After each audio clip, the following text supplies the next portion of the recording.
Hello, everybody. Welcome to Monday Night Therapy, actually on a Monday night.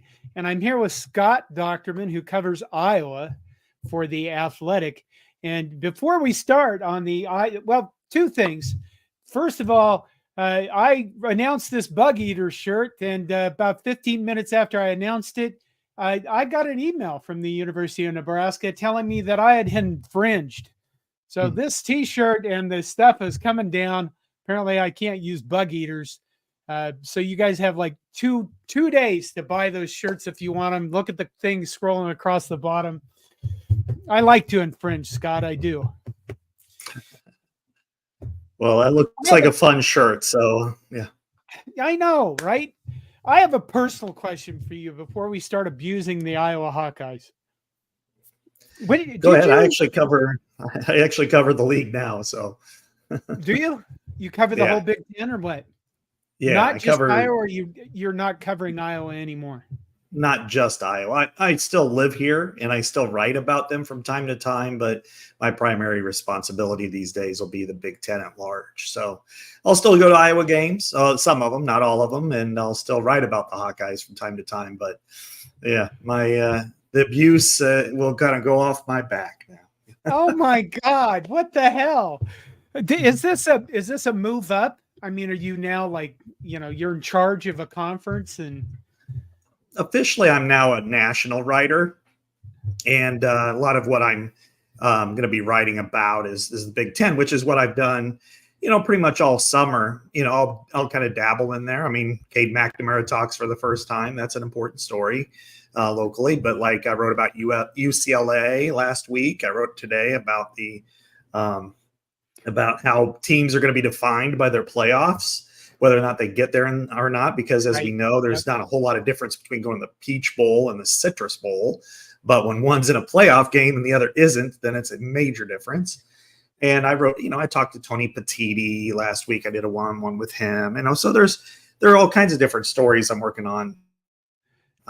Even related tomorrow or Wednesday about how the scholarship changes and the roster limits are going to affect the Big Ten. So yeah, I'm doing more at-large Big Ten work. Well, congratulations. Thank you. My first joke is now shot all to hell. I was going to ask you, did you cover the Iowa Hawkeyes by choice, or were you forced into this job? Oh, it was kind of a little of both, I suppose. No, I'm from Iowa originally, southeast Iowa, on the kind of the near the Iowa, Illinois, and Missouri confluence there. I grew up on the Mississippi River, and I actually attended college in Western Illinois, which is about 50 miles away from my hometown, and kind of bounced around. I covered the Chiefs for 6 years back in the early 2000s when Dick Vermeil was the coach, and Tony Gonzalez and Priest Holmes and some really good teams there, and just had an opportunity at the Cedar Rapids Gazette and to be kind of a investigative enterprise reporter, not really cover the games as much. And then we had, like everybody else in the industry, some layoffs and things got changed. So I became more football, basketball, and then, coming over here, it's where I live. So I like where I live. And if I wanted to move somewhere else, I could for this job, but I choose to live here. Well, we're going to go into the 2024 Iowa Hawkeyes because let's face it, they're an interesting football team. When you go to 2023, Iowa won the Big Ten West. They went 10-4. They got beat up by Michigan 26-0 in the Big Ten championship game. And then they lost 35-0 to Tennessee in the Citrus Bowl. So they're a team that, what is it? They return 18 starters, the most in Power 4. Sounds about right. Yeah. There are people saying that the Iowa Hawkeyes are like a dark horse or could possibly, make the college football playoff. Like you just mentioned, how you define yourself from the future going forward. Do you think they can do these things? Yeah, I think it's possible. I've also seen, and this even predates when Nebraska joined the Big Ten. I've seen a lot of years where Iowa's had high expectations, and that's always seemed to result in a 7-5 season too. So that's very possible. The games that they won last year by a field goal because they intercept a pass with 15 seconds left, and then they have a backup kicker pooch the ball over the goalpost. There were several games like that in that vicinity last year, and I could see that going the other way. However, they do have one of the best defenses in the country, and just about everybody returned. Cooper Dejean, notwithstanding, and then offensively they just can't be any worse. I mean, I hope not. That was hard to watch. It was hard to fathom. I mean, it's like, can't you do anything better? But realistically, they did have some injuries, significant injuries last year. Quarterback ACL, and Deacon Hill was bless his heart, but he's probably the worst quarterback I've ever seen, and at this level. And then, they had 2 tight ends, NFL caliber tight ends. Eric All just got cleared to play with the Bengals. He was a draft pick. Luke Lachey's fantastic, both out for the season. Offensive line was severely damaged. So when they had all of those things and an outdated scheme, it really killed them. And then the unwillingness to adapt throughout the season, it was more like, well, just don't do anything to screw it up. And of course, if they would have punted on first down against Michigan, they might have had a better chance than they did in that game. And Tennessee for sure, because Tennessee was a good team, but not that good. But I mean, throwing a pick 6, having a fumble in your own 5, just throwing an interception in the end zone on the first drive when you're inside the 5. I mean, it was just like, you are on a +10, -10 scale, you're -15, and that's kind of what happened to their offense last year. And I would expect them to be better. I'm not even going to go so far as to say good. I'll just say better, and whatever better fit, roll the dice. And if that's, instead of rolling snake eyes, it's a 2 and a 4. That's a lot better than, what they were at. So they have Brian Ferenz is gone. Mm-hmm. Did he get a job anywhere? He's an analyst now with Maryland. He visited Nebraska. That didn't work out. They have a new offensive coordinator, Tim Lester. Mm-hmm. And he comes from, I read a little bit. I actually prepared a little bit before the show. Western Michigan, sounds like he's was an offensive coordinator at the Division I level for 12 years. And I guess the biggest question is he really going to be an offensive coordinator, or is Kirk going to go, no, here's my 5 plays? Okay. No, 8 plays. This is different than the last couple of times. I mean, Brian pretty much did what Kirk wanted him to do. And then later on, he kind of strong-armed him, because it was pretty risk averse. Obviously the strategy was.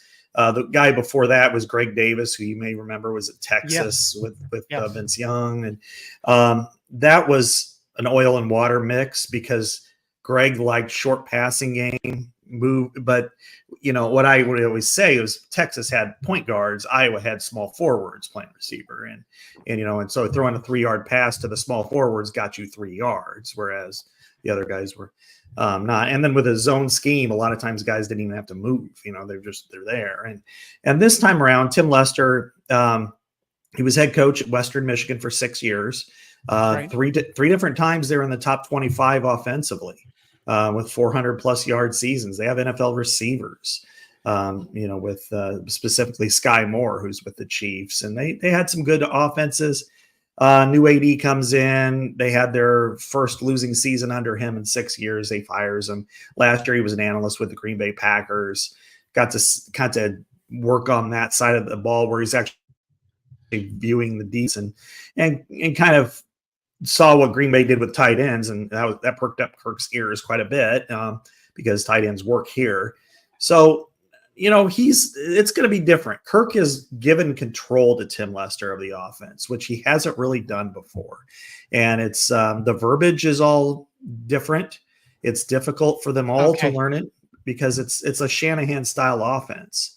And that means long words. They're like German words. They're like, 15 words. So they all had to learn that. And it's going to be tough. And Kirk admitted it was tough for him. The one thing that he has really maintained, and rightly so, is their blocking fundamentals will not change, because he's a guru when it comes to offensive line. The offensive line has not performed well, but nobody knows how to teach him better than Kirk. So they'll maintain that. They'll just call it something different because Tim Lester has gotten that control. Again, is it good? I don't know. I'm going to wait on good. I'm not going to call anything good until I see them play a decent team and do something special. But I'll just say, just merely stepping on the field, different is better. Okay. Because last year was the worst. I kind of enjoyed watching Iowa last year. Kind of like, I did. It's just, kept watching to go, okay, they can't keep doing this. And they kept doing it. Where they did win games like by tiny little bits. And I don't know. I kept waiting for a train wreck to arrive, and it never did. Yes, it did. The train wreck arrived at the end of the Nebraska game. That's where the train wreck arrived. Probably karma against me. Yeah. Cade, you mentioned Cade McNamara. He comes back as the starting quarterback. Who was behind him? Well, now it's Brendan Sullivan, and he was the starting quarterback for Northwestern last year. And that guy, he hit the transfer portal in the spring, and Lester had recruited him to try to recruit him to Western Michigan previously. He ended up going to Northwestern. He started 6 games. A decent, good quarterback. I don't know if he's right now. He's clearly number 2. Number 1 is Cade McNamara, and that's some of the areas that Kirk would be really reluctant in making changes. Would be if Cade is playing even decently, he don't even think about him. He was not going to pull him. He's always reluctant to pull starting quarterback. And the last few years we've really hammered that.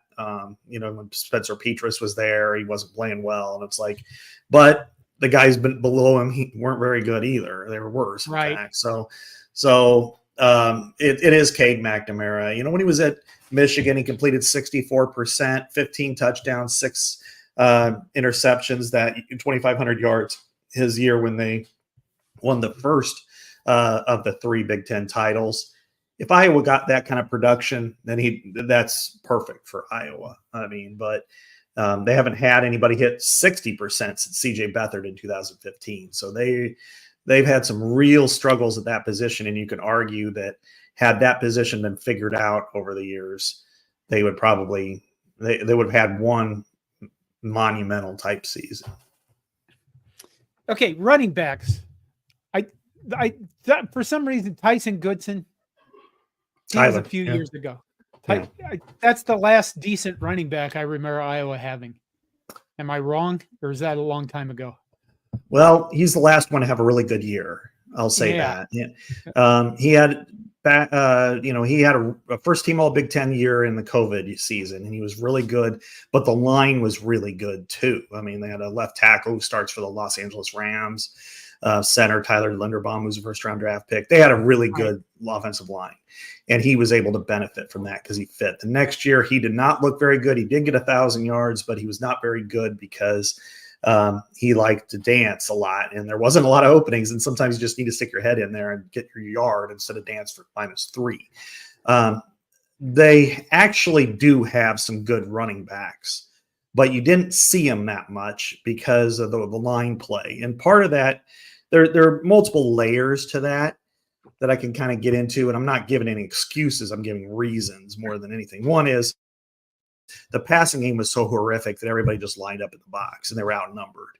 True. 2, that there's been a change in the zone scheme where you can't really cut block anymore at the line of scrimmage, even, or they'll call it.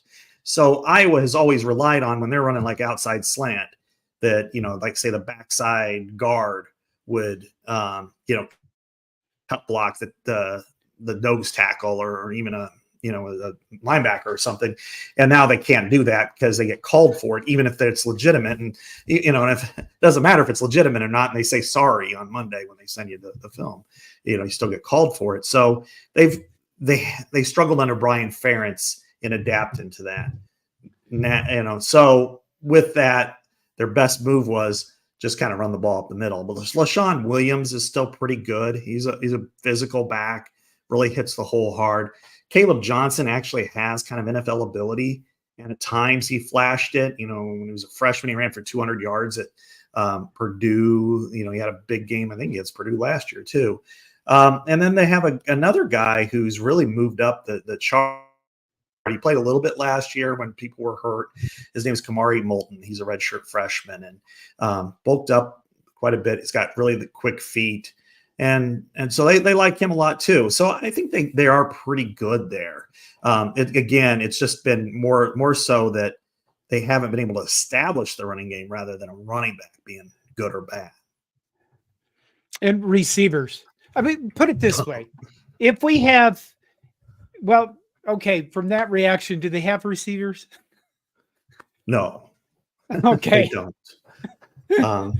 They've been atrocious at that position, and it's really the outlier of the whole Iowa program because development and lack of attrition are kind of their hallmarks everywhere but receiver.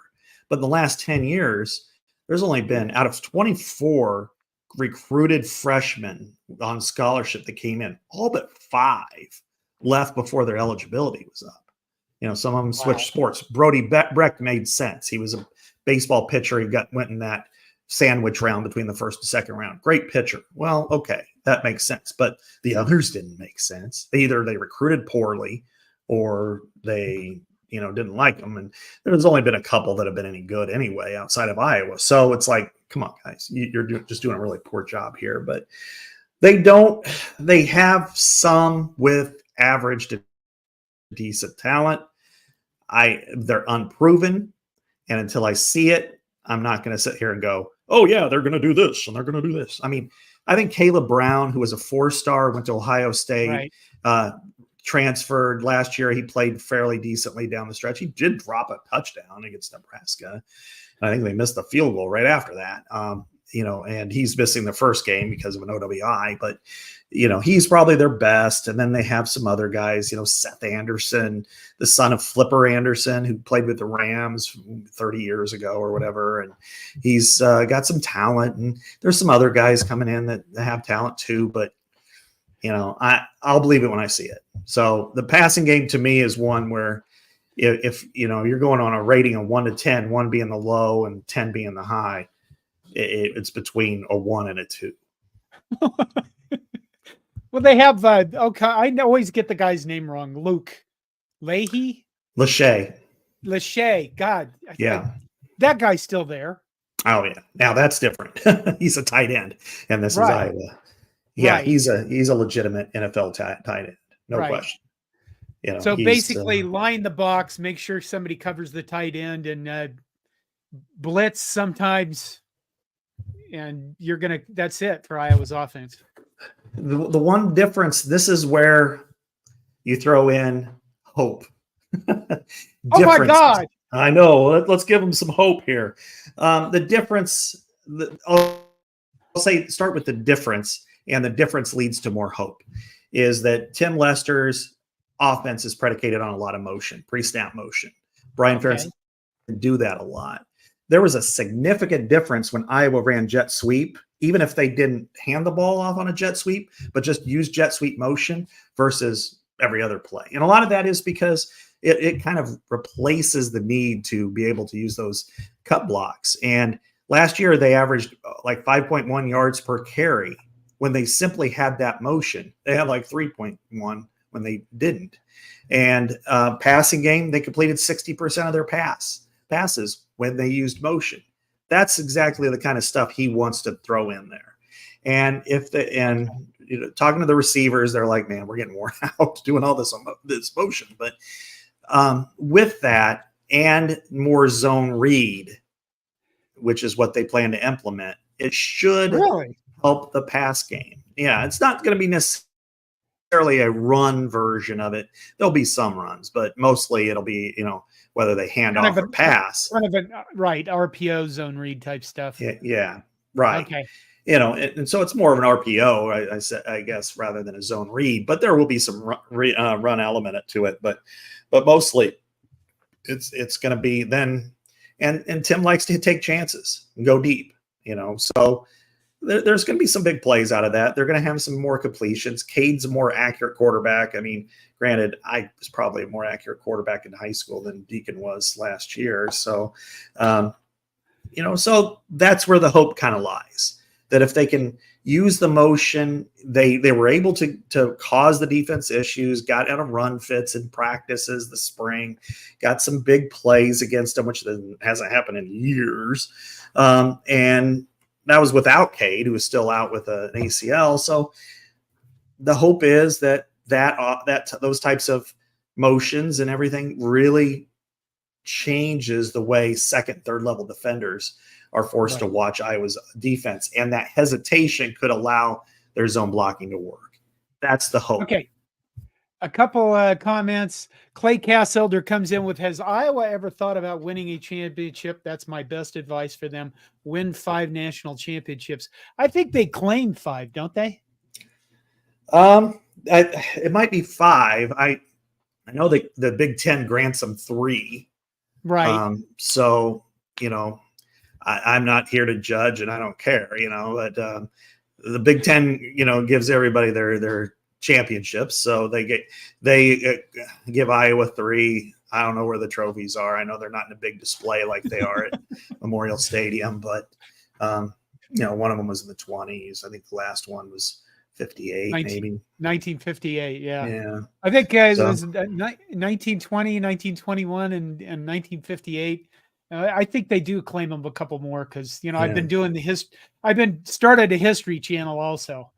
But what I will say is, what everybody, the Nebraska's trophies and Iowa's trophies have in common.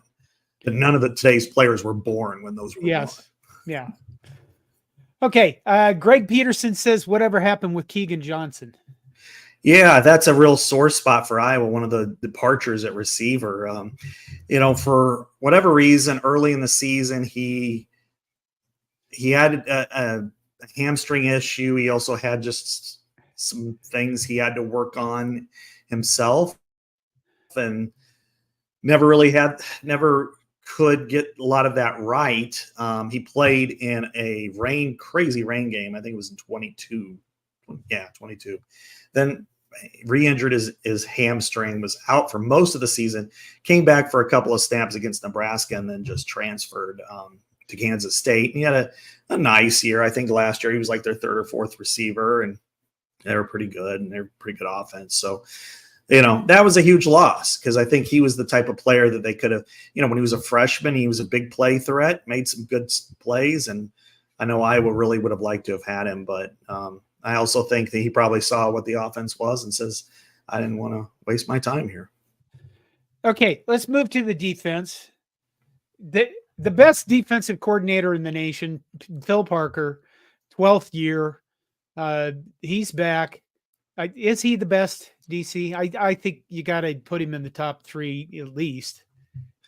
Yeah, I think he's in that category. Last year, he rightfully won the Broyles Award. You look at the metrics. I mean, for the 2nd straight year, they led the nation in yards per play allowed. And last year, the number 2 team was Penn State, and they had 196 fewer snaps than Iowa. So they were out there all the time, and they were still able to really to compete, except for the elite competition. When they went to Penn State, they got blown out, and then they didn't play well. They didn't play well on offense at all. And then, of course, they didn't either against Michigan and Tennessee. But the Tennessee game, and they played very well against Michigan on defense. They just, they held them to like 213 yards. But, again, turnovers led to a lot of those points. And in Tennessee, it was kind of the same boat. But anyway, I think Phil is outstanding.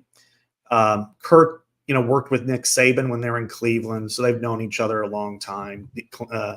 And he still says, look, Phil's the best defensive backs coach I've ever been around. And that includes somebody really good when I was in Cleveland, meaning Nick Saban. So, and I don't disagree with that. I mean, Phil played. He was a 3-time first-team All-Big Ten safety for Michigan State in the 80s and, a thunderous hitter.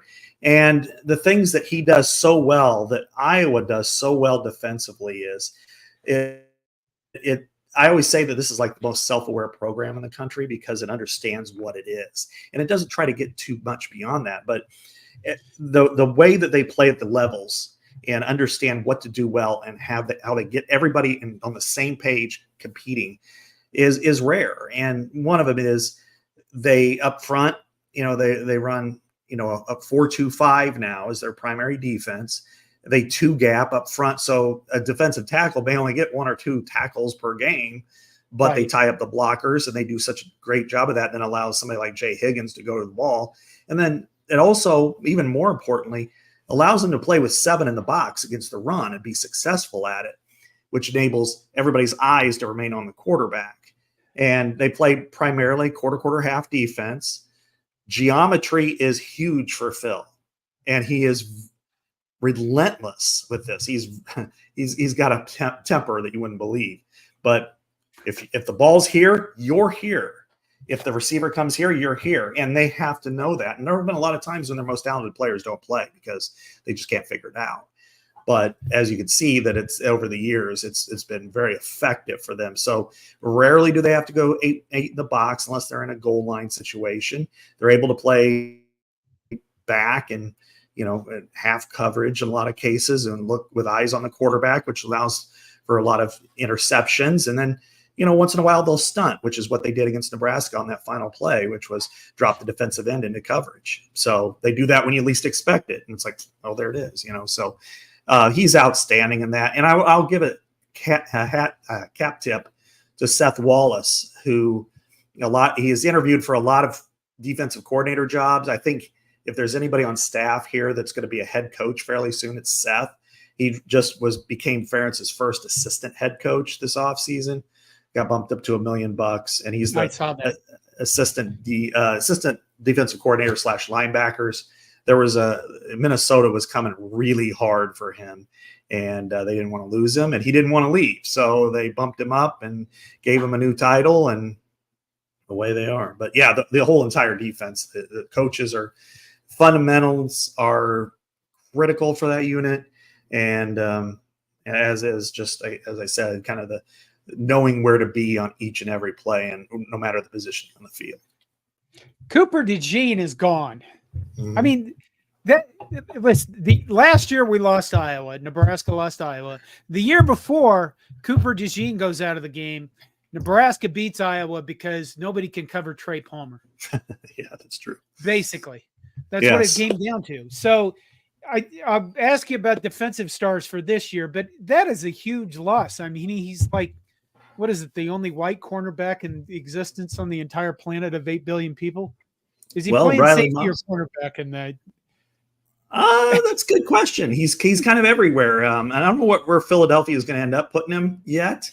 But Riley Moss, who came before him, is slated as he's playing first team corner with the Denver Broncos right now, and will become if he starts a game, he'll be the first white starting cornerback since Jason Sehorn in 2002, I think it is. I know. So Iowa is single-handedly like saving a species from extinction. Yeah, the white corner is the dodo bird of college and pro football, but well, and there is a reason that these guys are incredible athletes too. I mean, Cooper couldn't run in the offseason because he still broke his leg, and he didn't get. See, that's what's weird is he didn't get a play against Nebraska last year because he was out with a broken leg that he suffered carrying the ball on offense because they were going to finally move him over there to do something. And then the year before he gets knocked out against Nebraska. So yeah, he didn't get a chance to see him, but he's one of the most electrifying players I think I've ever seen here. He was tremendous. Had a great touchdown taken away from him against Minnesota, and taken away. It was illegal. Yeah, I've heard that one. No, my rotten son graduated with Minnesota, graduated from Minnesota. So my entire family was watching Minnesota, Iowa at my son's house, my older son's house. Mm-hmm. And, I cheer for Minnesota at times. I hate to say that out loud because I'm going to get blistered for it. But against Iowa, yeah, I'm cheering for Minnesota. And then they return that punt. And then we're all aghast that, it's the invalid signal thing. And I guess that play will go down in infamy. We'll go defensive stars. We'll come back to Minnesota in a bit. Yeah. Defensive stars for Iowa. Who do we need to be aware of? Well, first, when you look at the defense, you got to look at middle linebacker, and that's Jay Higgins. He had an unenviable task of replacing Jack Campbell, who is the Butkus winner, first-team All-American, Big Ten Defensive Player of the Year, and goes in the first round, and he only comes in and has 171 tackles and becomes an All-American himself, and then comes back for, an extra year. It's his 5th year, but he played a lot as a true freshman. So he is he's the heart and soul of this defense. He's a completely different player in person than Jack was. 6'4", 250, long, athletic, looked like a tight end playing out there. The Marlboro Man as well, I would kind of put him, didn't say much, had a raspy voice, but man, he'll play really well for the Detroit Lions too this year. But then you look at Jay is not quite as tall. He's probably bigger, more physical, like 6'2", 235-ish, can really level people. But their leadership ability and the gravitate. And then right next to him is Nick Jackson, who received an extra year because he was at Virginia when that shooting happened, and then they lost the last couple of years. So both of them had more than 100 tackles last year. So that they are the glue to this defense first. Then you look in the secondary, and they returned 4 out of the 5 starters outside of Cooper Dejean. Jamari Harris is a pretty good player, an ascending player, came back for an extra year. Quinn Schulte's coming back for his 3rd straight year at safety. Sebastian Castro, who's one of the better defensive backs, or really an incredible hitter, I would say. He's an All-American caliber guy. And then probably the most talented one is Xavier Wampa, who was a 5-star that went there, and now he's entering year 2 as a starter as a junior. And, kind of Kyle Hamilton-like, I think, in the back end, 6'4", 215, rangy, fast, does it all. And then up front, they return, like 6 of their rotational guys. They lose 2 pretty good ones in Joe Evans and Logan Lee, but they have guys that I think are capable of starting. It's about finding depth up front. That's been a big issue for Iowa. But overall, this is a unit that's going to be, the best unit on the field in the majority of games they play. Not Ohio State, but everybody else. If you were like compare units, Iowa's defense will be number 1. Now its offense will be number 4, but its defense will be number 1 in the majority of those games. So, all right. Do we have anything else? Special teams, Torrey Taylor's gone, right? Mm. Yes, he's with the Bears. He's going to be replaced by some other satanic demon hunter from hell. Land down under? Yeah, you bet. I mean, at special teams, is there going to be any follow-up whatsoever? Yeah, I mean, you can't. Torrey Taylor was the best to ever do it here, and Reggie Roby was great, but that was 40 years ago. He's fantastic, and he's now with the Bears, and you'll be good there too. And they brought in another Australian, somebody from Pro Kick Australia, and here's the interesting difference that how Iowa views most of its positions one way, and then in recruiting, they'll do something completely different in a position like this. And that's what happened. The number 1 punter in the nation was about in a small farm town a little over an hour south of Iowa, or Iowa City. Drew Miller was his name. He grew up an Iowa fan. He wanted to go to Iowa in the worst way. They decided not to offer him, and because he's more of a traditional punter. They liked the way that their team performed with an Australian punter. And so they went to Australia to get Reese Dakin is his name, rather than sign this kid who always wanted to be was number 1 punter in the country. And he ended up going to Georgia. So, you have this, typically Iowa will try to land its in-state players. It puts a premium on them, especially somebody that good. But instead this time around, it put a premium on the way that Aussies kick, the directional kicking, the way they formulate their coverages off of it. And you really can't argue against it because it's been so successful. Okay. Many ask, how is Iowa's nil situation? NIL. I call it nil. Everybody else nil. Calls it. Yeah, nil. Not bad for football. It's not where Nebraska's is right now. And it's not certainly where Ohio State's is. It's kind of treading water. I'm interested to see where this ends up in the winter because they were able to secure a lot to bring everybody back. that was a big deal for them. That's what they wanted to do. And then they were able to go out and get another quarterback. They actually a second quarterback who will be more like a third teamer. They got a couple other people in the portal. And of course, there's the Caden Proctor situation where he left, come home from Alabama and then midway through the semester decide, I want to go back to Alabama, and cashed a check Right. and went off, and that kind of deadened people. But I think I'm only speculating here, but based on the people that I've talked to and gauging the feelings, I think there's a lot of people here that would go, they're just waiting for this the department to go ahead and pay for everybody, so then they can just move on, because you're asking a lot out of your fans. I really believe that with NIL, that you're saying, we want you to buy your tickets, and we want you to give money to our department and help us, support us in this. And then, oh, by the way, give as much money as you can to go out and buy these players. And it's like, man, I got car payments, I got kids at school. I don't want to give 10 grand or whatever. And so I think that this is the right thing to do based on this situation. So I think more people are holding on, but I think this winter is going to be a big one for them, because they're going to lose a ton on defense, and they're going to have to go shopping at the portal. Okay, you're covering the Big Ten now. Mm-hmm.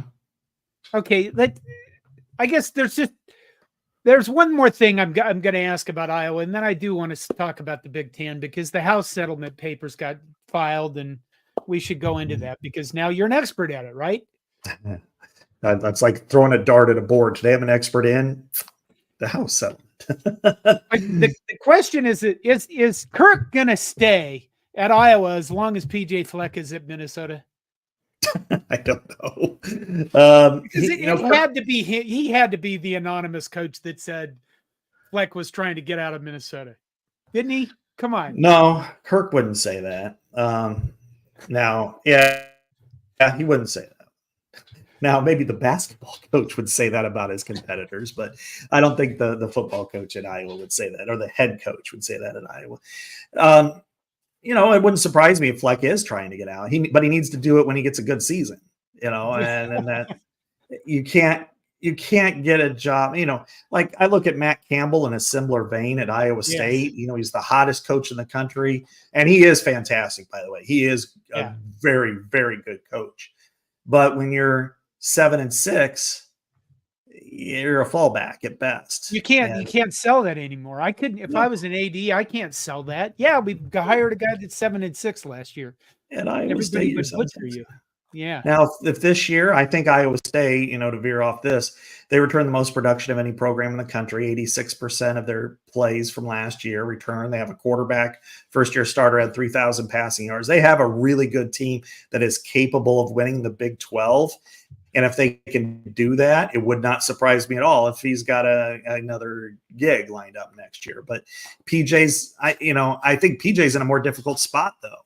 And this is going to be what I think teams in this part of the world are going to look at, and probably Nebraska too, is you're going to look at it. Is it better to be an Iowa State, a K-State, Oklahoma State, where every year you're competing for the playoffs? You're probably not going to win it, but you're getting to the playoffs and you're having great seasons. You're winning championships, versus an Iowa, a Nebraska, even a Wisconsin, an Illinois, a Minnesota, where you're like, maybe if everything lines up right, we have a chance to be an at-large. And so it's kind of the strange dynamic between the two. And you're in a bigger league, a better league for sure, stronger competition. The wins should matter more, but you look at that path and it's like you're at Disney and you're like stuck in traffic, and then everybody's going through the fast lane over here. You're like, come on, man. That's with PJ, he's got to get to a year that would, if that's truly what he wants to do, he's got to get to a year where he can sell himself. And he's a good coach. It's also going to take the right situation, because some fan bases just will rebel against somebody like that. I don't think their nil situation is very good. Minnesota.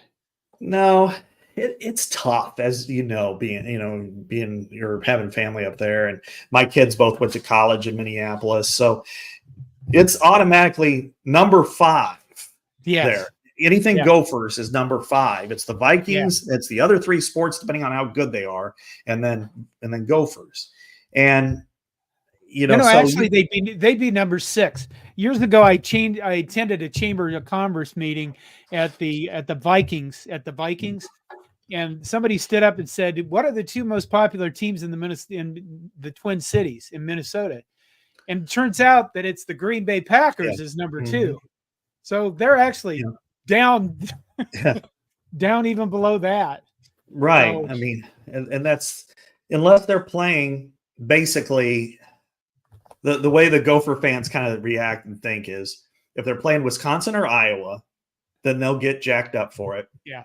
And if they lose those games, forget it. They just, because they have their own chance for those 2 games. And, who hates Iowa? We hate Iowa. They do it in the middle of the second quarter against Fresno State or Illinois State or whatever. And they do it in basketball too. And then, of course, they have one for the bad word, the Badgers, blank the badge. Yeah. So they have those. But yeah, that's part of it up there, that if you're in that purgatory of sorts, which is good, kind of good, you're going to bowl games, but up there, it's the Vikings, it's the Twins, it's the Wild, it's the T-Wolves, and then it's the Gophers football or Gophers hockey, so. Yep. The House settlement. Mm-hmm. Now that you're covering the Big Ten, are you up to speed on all this? Yeah, I wrote about it for tomorrow, actually. So, and okay. what this means for the Big Ten. All right. So let's get into this. In case people don't know, and I apologize, I'll be honest with you guys, I can't keep up with the comments. I am going to have like Minnie come in sometimes and figure out how to do this, because I am doing a poor job of, they're just going by, and if I focus on them, I completely lose my train of thought. Anyway, see, where was I? Oh, the House settlement. Yeah. Okay. The House settlement. That way when I walk to the kitchen. The House settlement is the latest lawsuit that the NCAA was going to lose, to the tune of either having to pay out between $4 and $20 billion. So they decided to settle it. My understanding is the settlement papers were filed late last week. Friday. And basically what that means is the papers have to be accepted by a judge as a part of a settlement. As part of that settlement, players, mostly men's basketball and men's football. Basically basketball and football players, will get $2 billion, $2.3 billion. Something like that. Yeah. I mean, about 150,000 for most players who competed from 2016 before the start of NIL. And I believe women's basketball players got 35,000. It's class action. Yeah. So. Okay. The other part of that settlement is athletic departments optionally can begin to pay their athletes, and there's no structure. It's not been determined that they're going to play all the football players or all the basketball players or all the volleyball players, but they can pay between $17 and $22 million per year to their athletes. Mm-hmm. Yeah, it's based on 20% of the average Power 5 program's revenue. So because Nebraska and Iowa, for instance, far exceed that average, but right. Other schools, of course, even in the Big Ten, they don't, it's about, I think Nebraska's out of the 14 teams was fourth in revenue, and Iowa was like 6th or 7th or something. But it's fairly close. I mean, there's 3 that are way ahead than everybody else. But anyway, I digress. Okay. The other part is they're expanding scholarship limits. Yeah, the roster limits. So I'll kind of go through both ends here for you and okay. Just kind of say what it means.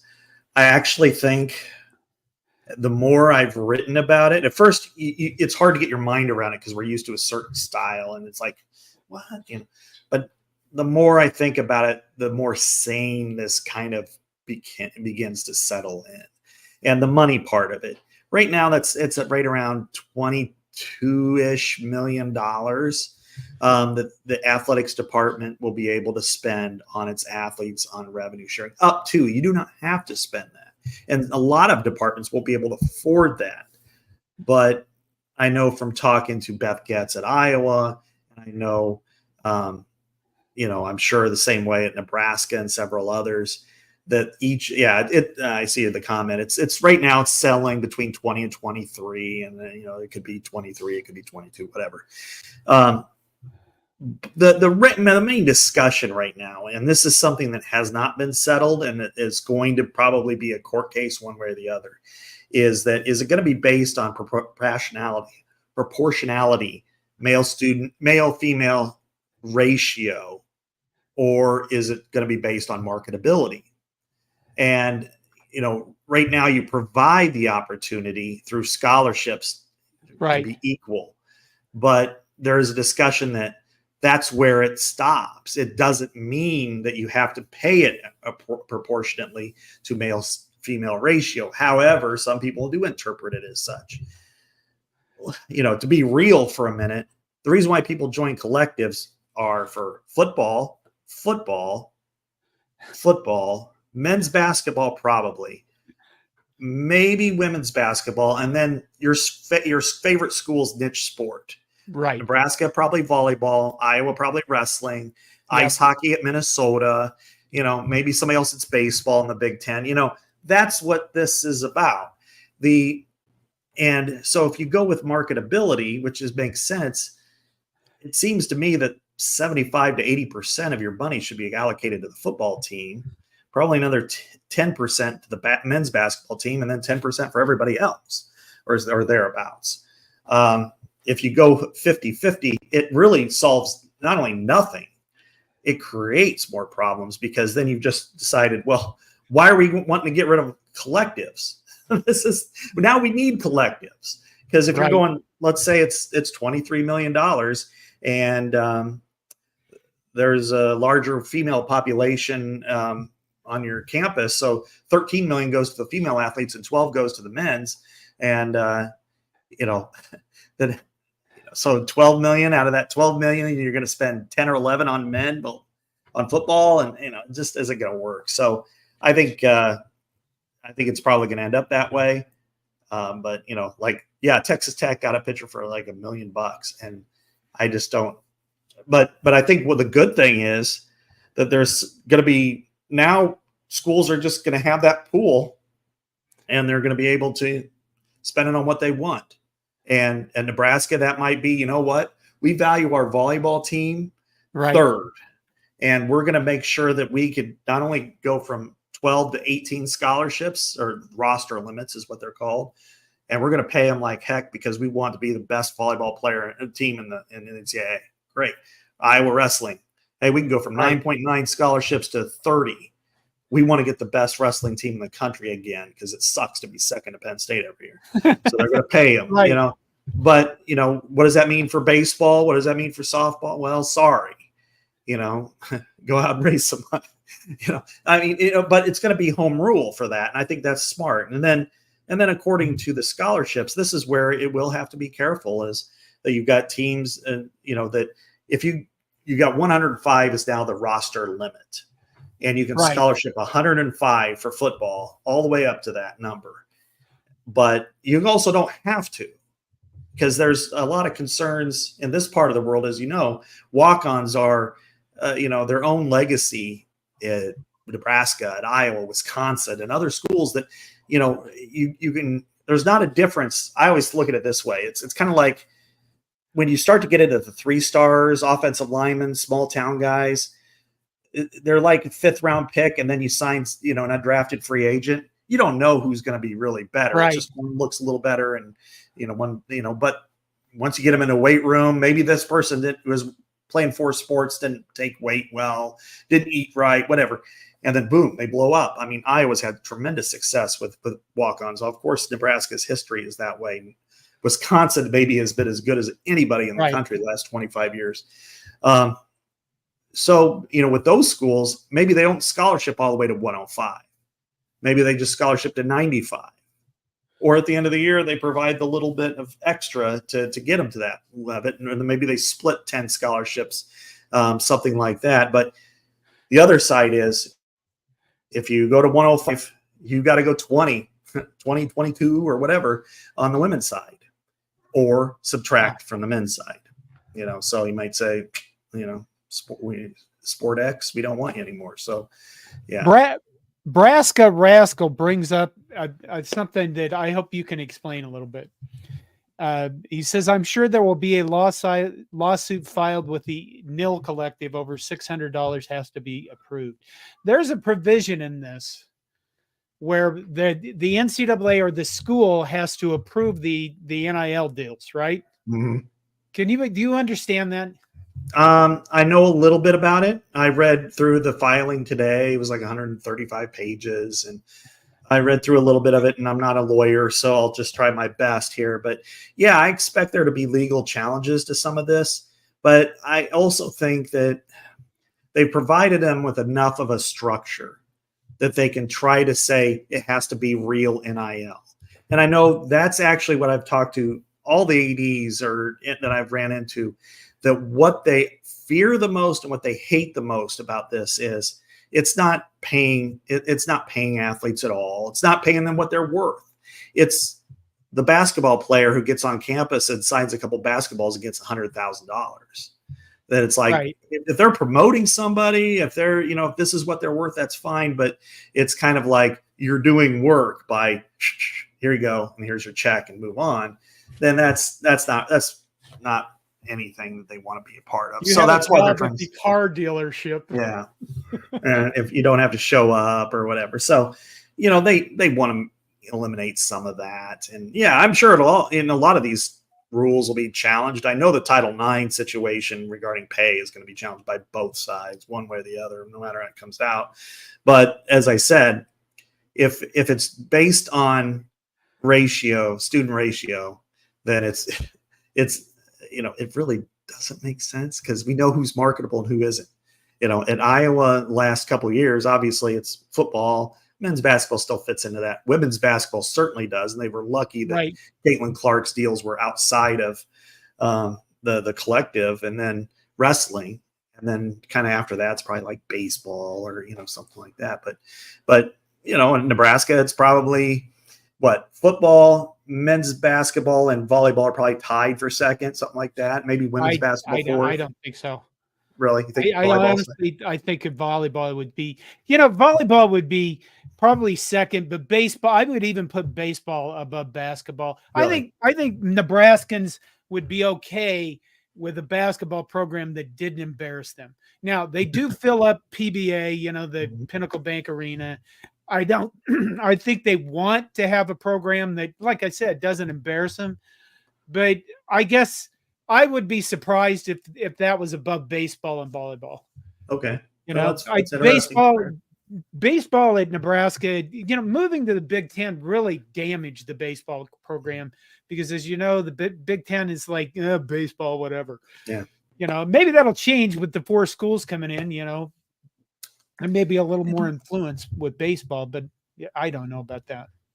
What's interesting with that is, in following this over the years and talking to baseball coaches and stuff, they love the sport. It's just the weather has really prevented it from being successful. Yeah. And because they spend as much as anybody else does, because they have to go on, a 3 or 4 weeks. I mean, a lot of times they're playing 25 games. Their first 25 games are away from home, and they're going to Florida. They're going to this place, that place. Whereas those schools just have to hop in a bus and go somewhere. And it's really unfortunate. I know Rick Heller, who's a really good coach here, and some of the others, they discussed openly about, maybe we just forget it. We're going to play in the summer and call it good. And now, I know I don't expect Nebraska ever to be doing that because of the College World Series, but you wonder now with the draft being later, with things, maybe it's worth exploring. The SEC controls that sport, though. Right, and they're not going to move anything. They love the fact that like players from Nebraska, players from Wisconsin, if they're really good players, they're going to SEC schools. They're not going to the Big Ten. Mm-hmm. Exactly. That part is frustrating. Okay. Jason Reeves says, last I read, our massive roster, Nebraska has like 150 players on their roster, is safe for a season or two. This will be a consistent talking point. I don't think that's true. I think they're going to come up with this is your roster size, and it's going to drop to that roster size no matter what Matt Rule wants to do. So it's not going to be safe for a year or two. They might have 150 players, and by the time they report to fall camp, that gets cut to 105, just like the NFL gets cut to, what is it, 53? Well, yeah, they start out with 90 in the summer, and then they go to 53, but then they have like a 16 member practice team and all that. But what I do know is this year it's safe. This fall, yeah, I mean, you're gonna have 150, right. And I know I was like 130 and all that. But starting next year, your limit is 105. So at that, will there be cuts? Will there be, that is interesting to think about, and I can see that being something that the coaches push for, which is, we've got 92 players that we're definitely locked in as scholarship guys, and then 13 guys they'll decide. But no, it's in place for 2025/2026. Yeah. It is. So Jason Reeves says it will, John, but I don't think they're going to do it without a grace period. Yeah, this year is the grace period. That's it. Yeah, this year. 2024 is the grace period. 2025 is the rosters are going to be set. Is that firm? Is it firm that 105? Yeah, 105 is firm. It is. Okay. Like volleyball is 18. It was 12 for scholarships. But the sad part is that walk-ons have been a big part, but there are a lot of schools, and I kind of wonder what they'll think and how they'll react is, all right, we've got 88, 89 guys that we've recruited that we like, that we are scholarship guys, but then maybe it is a situation where you can invite as many as you want to different camps and then have roster cuts in August, and hey, we've got 13 spots available. We've got 50 kids out here and 13 make it. But the other good thing though out of this, and this is the same for the Nebraska guys who are out there, is they have situations where they can now that hey, we played with Nebraska, or we played at Iowa, or we played at another school, so they're going to have opportunities at lower levels to maybe even get scholarships and stuff. And then season-ending injuries, there are some lingering questions. Actually, Mitch Sherman and I kind of talked about those the other day. We weren't real sure, if like somebody in the spring has a ACL, do they count as the 105, or do you have like a injury for a season? I don't know that. Same thing with red shirts. I don't really know, but it's still, there's still a lot of questions to be answered out there. And I think talking to the ADs, they're still trying to sort through everything as well. Yeah. Do you look 2 years from now? I can't remember the exact date. Nebraska is having a practice where the public is invited. They can pay, I think it's $25 to go. All of that goes into NIL stuff. You said it earlier. This is a lot to ask fans. Do you think this is sustainable over the next 15 years, long after I'm gone? Oh my. We've had so much change, John, since the last 4 years, since this whole thing was taken up. What was it? 2021 was yeah. It's only been 3 years, but it feels like an eternity now, because we've had so many collectives weren't even a thought until like early 2022, and now they're exactly what's going on here. I think the sanity part of it is if it goes by marketability and how they're paid. And then there's still going to be players that are going to be paid outside, that are going to have collectives, or, there might be a need for collectives and stuff. But I think the majority of players will feel pretty secure in where they are for the most part. And that, to me, it tells me that this is going to be a saner system, because, could it get crazier? Yeah. I mean, the whole system could get really crazy. Who would have thought 3 years ago, not only would NIL I mean, you think about that day when the Supreme Court, the most polarized Supreme Court in history, votes 9-0 on anything, and they do on that. A couple weeks later, Oklahoma and Texas announced that they're going to go to the SEC, and then 10 months after that, you've got USC, UCLA, and then you've got now Washington and Oregon. You got the Pac-12 completely imploded. We've got a playoff system, 12-team playoff system in place. All of this in the last couple of years. It's hard for me to predict what's going to happen in 2028. Paul Feinbein does all the time. You need to work on that. Well, I guess what I would say is if you want me to throw out crazy predictions that may or may not happen, I mean, if they're the next step in realignment expansion to me is what's Florida State and Clemson going to do? They're not coming to the Big Ten. They're not coming to the Big Ten or the SEC. No. They're not going to come to the SEC either. So where do they go? Do they go to the Big 12? Maybe. That's kind of dumb in my eyes, just because, you're basically, okay, maybe you get a few extra bucks, but how much more? What I realistically could see is an implosion of the ACC and then a reconstitution. Say, they got 17 members now. What if they chopped it to 9 or 10? Or 8 and said, okay, Florida State, Miami, Virginia Tech, North Carolina, NC State, Virginia, Clemson, whatever.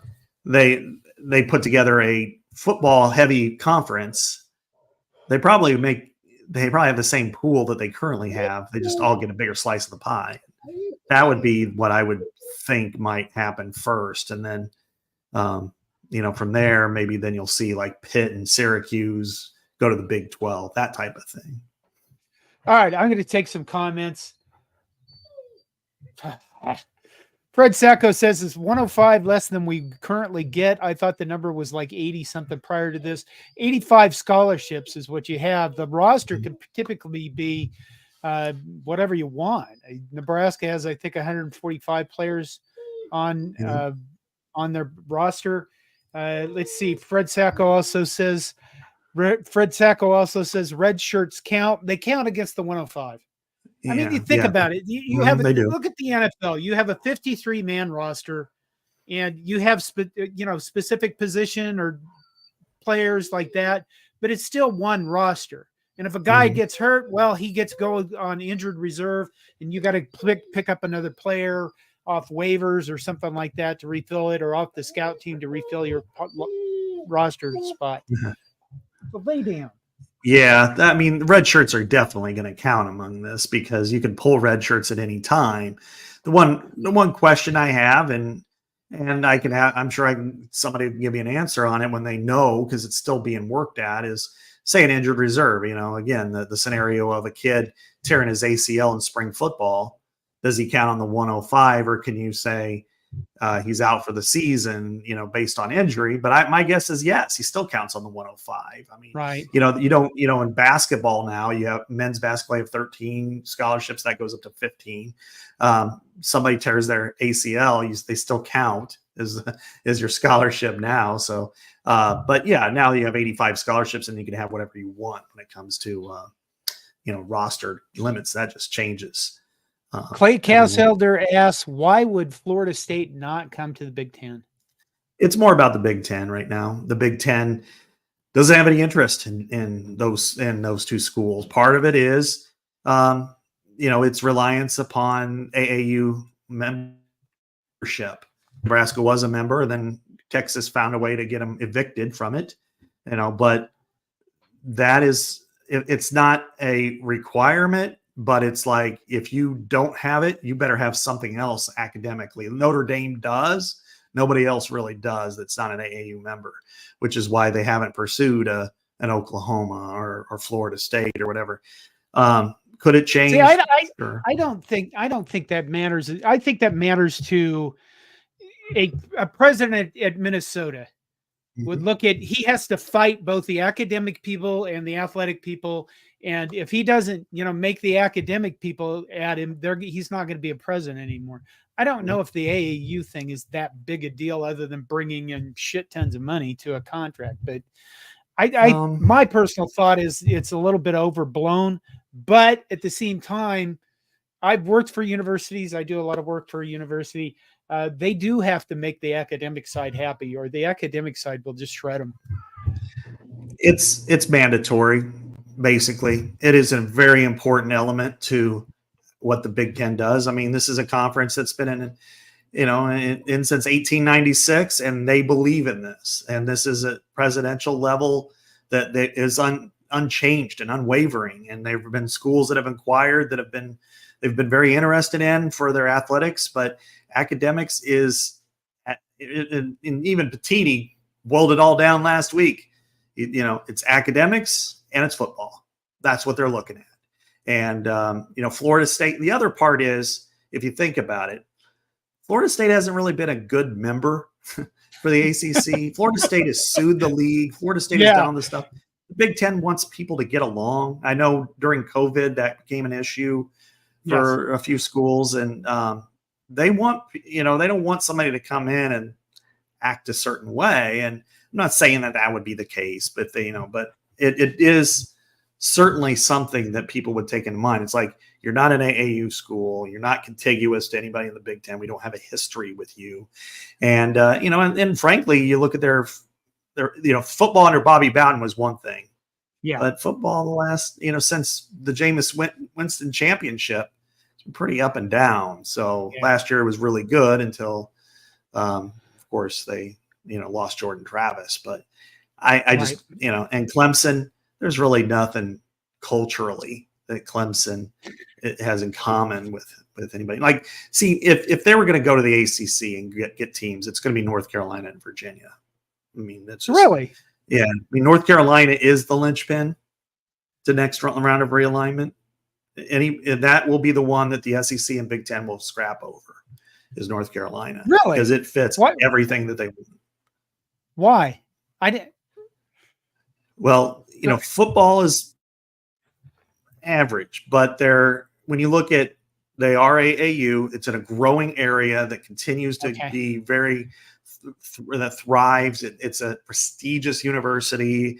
It's got success. It's got money. It's got, you can fill it up with just different things. And then Virginia, again, football success is less than that of North Carolina, but historical top shelf university that does have basketball success. I don't know that they would go after Virginia by itself, but Virginia, North Carolina, which is the oldest rivalry of the Mid-Atlantic, most played rivalry of that era. And you put in a Maryland, Virginia, North Carolina trifecta there. I think that would be, but North Carolina is the one that of the ACC that they would be the most interested in. Okay, Clay Katzelder asks, will this close the gap between Ohio State and Nebraska for player acquisition? I don't know that anybody's going to close the gap on Ohio State, honestly. Yeah. It's tough because it's like what it was before everybody got paid. It was hard to beat them anyway back then. So it's going to be just as hard now, even if, because you're looking at kids going, if I can make $1 million from Ohio State or $1 million from Nebraska or Iowa or Minnesota, I'm going to Ohio Sate. You're going to have to overpay, and that's where the home rule works. Maybe you value, look at your quarterback, Dylan Raiola. It's a big deal for Nebraska. For Georgia, he's just the latest in their 4 or 5 star quarterback realm. So, they would have liked to have had him, but they'll survive. It's a big deal for Nebraska. And so that's why I think, sometimes it's, the NFL has to have that too. I mean, when you have northern cities like Detroit, before it became a better team with Dan Campbell, would have to overpay for free agents because nobody wanted to go there. And it's not so dire, but Ohio State has a tradition that kids remember and know and can watch and appreciate, that it's hard to get past. And, and even Penn State sometimes struggles with that. All right. Jason Reeves says, just bought 2 Bug Eater shirts. Woohoo. Thank you, Jason. Jason also says, I want Georgia Tech because he's insane. Justin Rogge says Notre Dame has to make the decision themselves to give in and join a conference, most likely the Big Ten. You know what? On my history videos, I went back and just reached into the bowels of mankind and did a video about Notre Dame. And they were denied interest in the Big Ten 4 times: 1895, 1908, 1913, 1926. Almost all of them because of anti-Catholic sentiment. At one point in their history, the Notre Dame, literally students fought the KKK. When they came to go to a really huge rally, students met them at the trains and ripped off their robes and attacked them. And it was a huge deal. And I think when you get into that stuff, that kind of stuff lasts through generations. So that's why Notre Dame may not ever join the Big Ten if they're going to hold out to be independent as long as they possibly can. What do you think of that? It's fascinating because in 1899,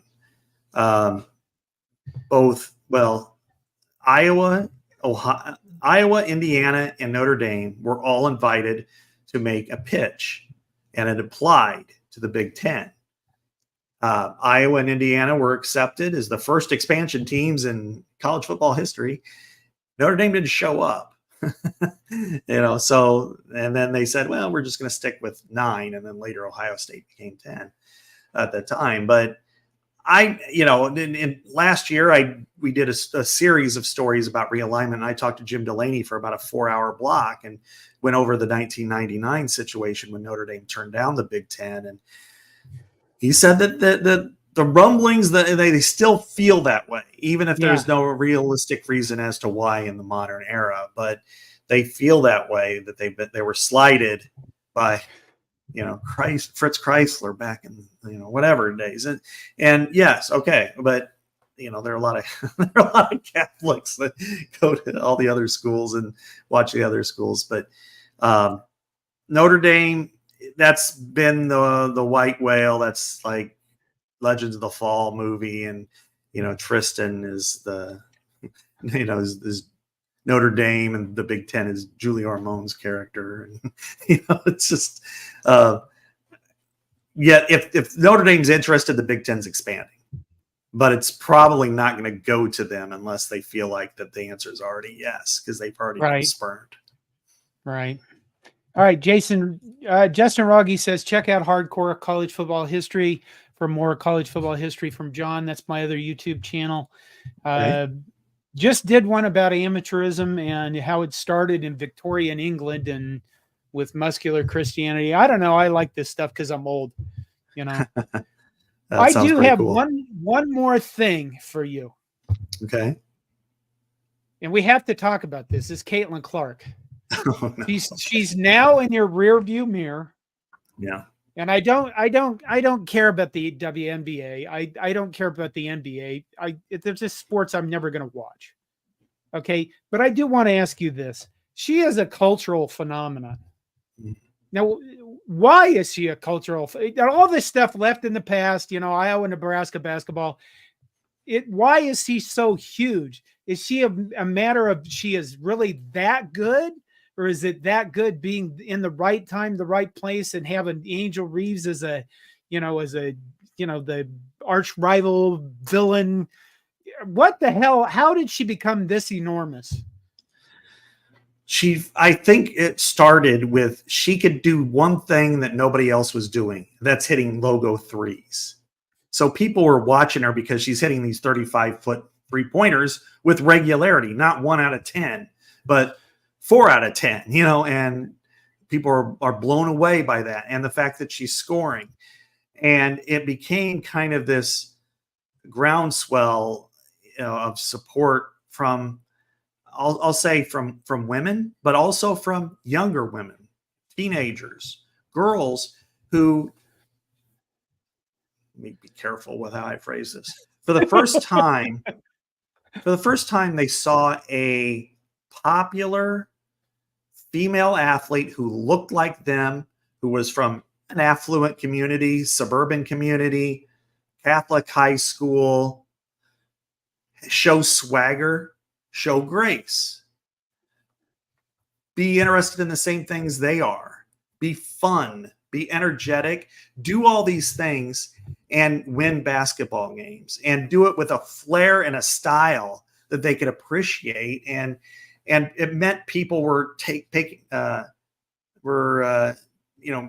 paying attention and moving forward. And she did it in a trajectory that allowed it to continue to grow. Like over her, she was really good at the end of her sophomore year. Then it just continued to grow, and she was winning big games and making big shots and just continuously. And then I think people wanted to see the novelty of what is it about her that makes her so successful.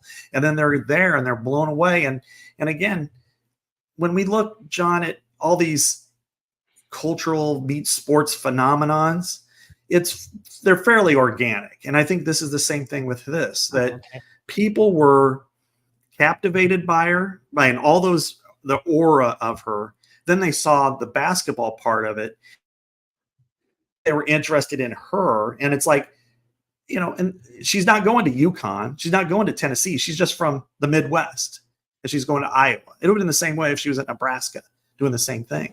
It's just ultimately that's what did it. And of course, there are rivalries involved. There are people who took issue with how she played or what she did. Right. But overall, then she built rivalries and over time, not only with teams, but with players, and that helped grow the game. And I thought this summer I was not happy. I cut my social media usage down considerably because I thought that it got out of hand with probably a lot of the racial type stuff. Right. I'm like, I'm not in this. I'm not getting involved. Doesn't do me any good. And, but I'll say this, that she's the most charismatic, interesting player or athlete that I've ever covered, no matter what the level is. She's got support that's from women of all ages that is off the charts. And frankly, the most interesting fact of that is it's the first female athlete I've seen where boys will wear her shirt and act like her on the floor, that they'll wear 22 Clark and they'll hit 3-pointers in their Y League game and shrug or throw their arms up. And people are going, is this for Michael Jordan? No, Caitlin Clark. She's cool to boys. That's never happened before. So, that's she brought, obviously they sold out of every game 4 months before their first game last year, set every single record. And at a place like Iowa, they played an exciting brand of basketball up and down the floor. Had a coach who was willing to do it. And, and then they went to the national title game 2 years in a row. That helps too. Jason Reeves says, I hope Caitlin can develop a Serena Williams level tough skin. She's a ninja, get stronger girl. I don't know if there's anything left to say about her. I mean, she wasn't on the Olympics team. Dawn Staley made the comment that maybe she should have been, and then people are angry about that. So I guess you're going to stay in the news one way or another, Yeah. I don't wish her any ill will just because she played for Iowa, for crying out loud. But no, I mean, I think it's probably for the best for her that she's not a part of it, because she was in such a spotlight that I've never seen for somebody her age, and she handled it so well. I mean, you think back, like even the Ohio State game where she's running off the court and the fans charge it onto the court after they win in overtime, and she collides with them and goes and hits her head, and she's puking all over the place. And then people are slowing it down like it's a Zapruder film, and to say, oh, well, she extended her arm to push off. And it's like, when you see something coming your way, your first reaction is this.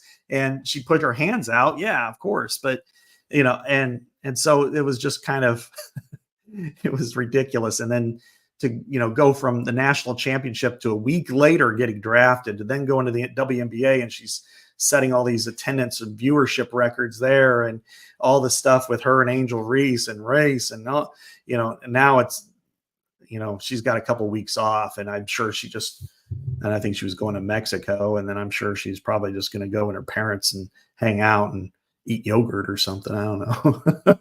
James Boardman says, I hope this stream follows Big Ten protocol. Bam, bam, bam, bam. Yeah, there you go, James. Yeah. Okay. Do you want to make a prediction for Iowa for this season? I want to see them in their open practice before I can really say that I think they are very capable of going 10-2, 11-1. They were 10-2 in the regular season last year with the worst offense in the Big Ten since 1984. So you might as well say the worst offense of all time. They've got a schedule that's conducive to doing that. Yep. They're playing at Ohio State, but they're not playing Michigan, Oregon, USC, or Penn State or whatever. So if they had like back-to-back Oregon, Penn State, that's tricky. I think they're capable, but I want to see them. I want to see them for myself to say, yeah, this offense has got it, figured out to the point where they'll be okay, or wow, they've got a long way to go. And Iowa State could get them in week 2, because that is legitimate. I think Iowa State today is probably the second best team on their schedule. I'll make a prediction. Okay.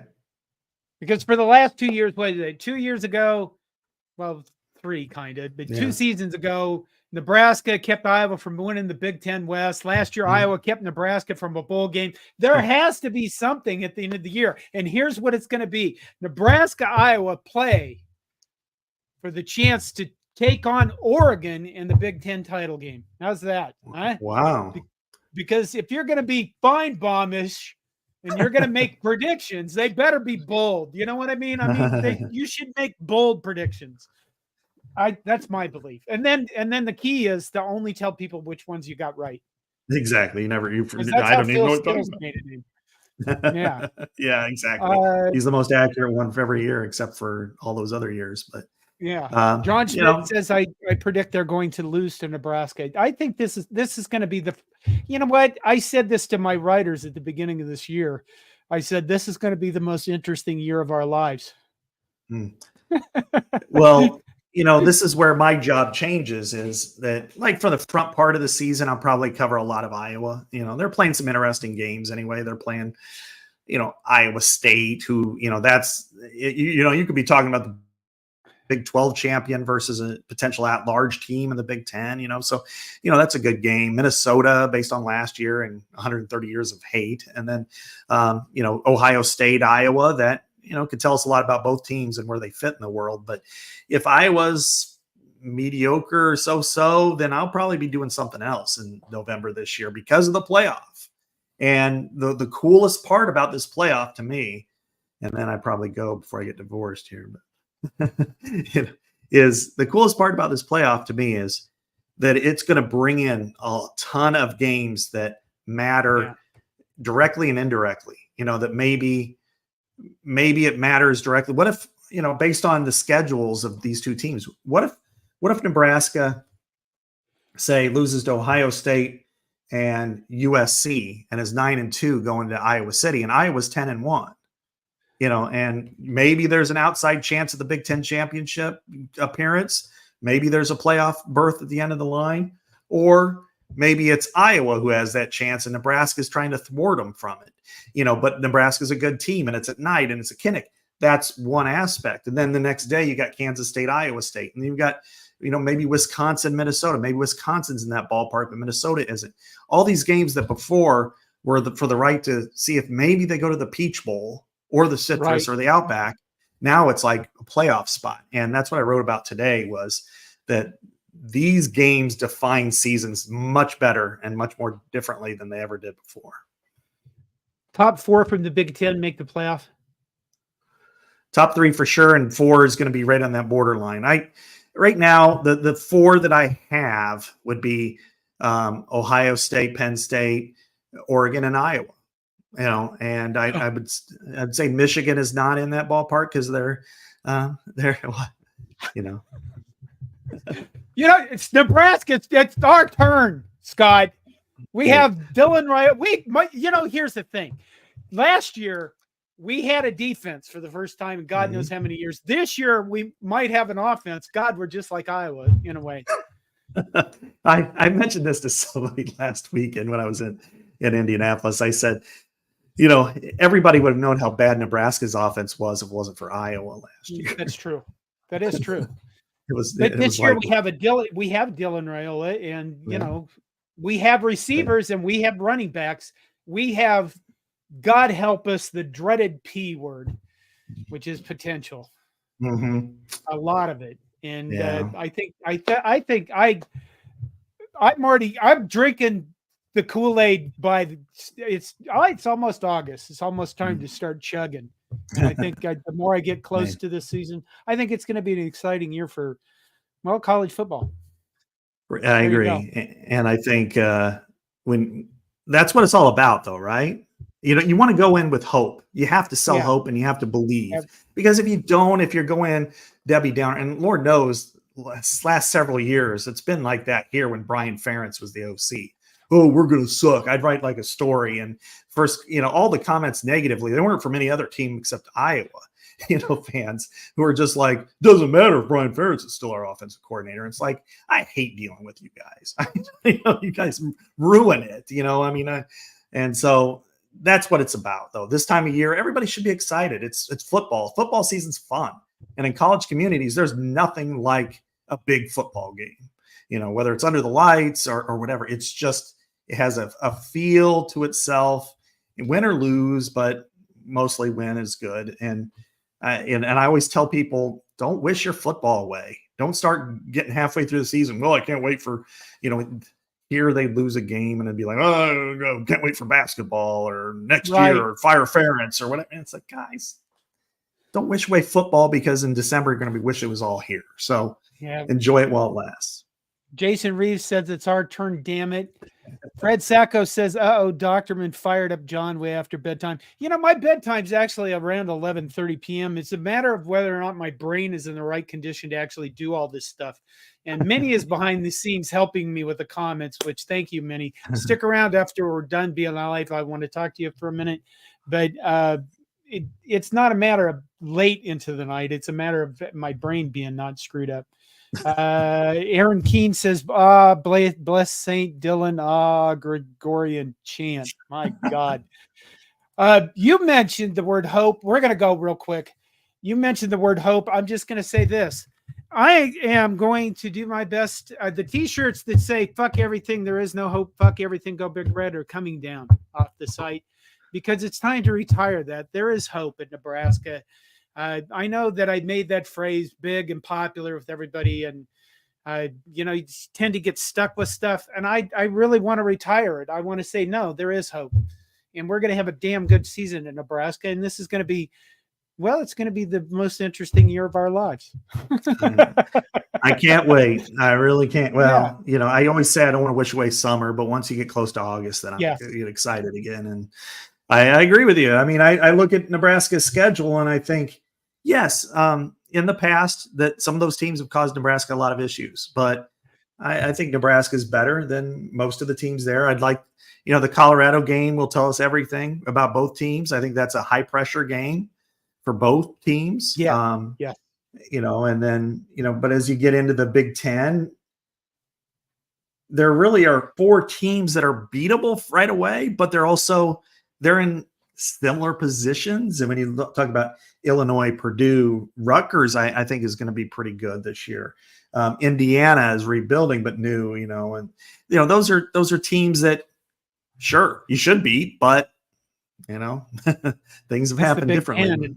It has a history of everybody hating everybody because they shouldn't have lost this game or that game, and they still do. All right, I should let you go. It's always fun talking to you, Scott. I'm glad that you don't have to just be stuck with Iowa now. And it'll be interesting to see what happens on Twitter now that you just don't. They just beat the hell out of you all the time last year. I thought that was wild. But anyway, congratulations on being the national writer and moving up in the world. Then, I'll bug you again in the future. Thank you. Sounds good, John. Yeah, I appreciate it, and have a good night. All right. Take care, everybody. Good night.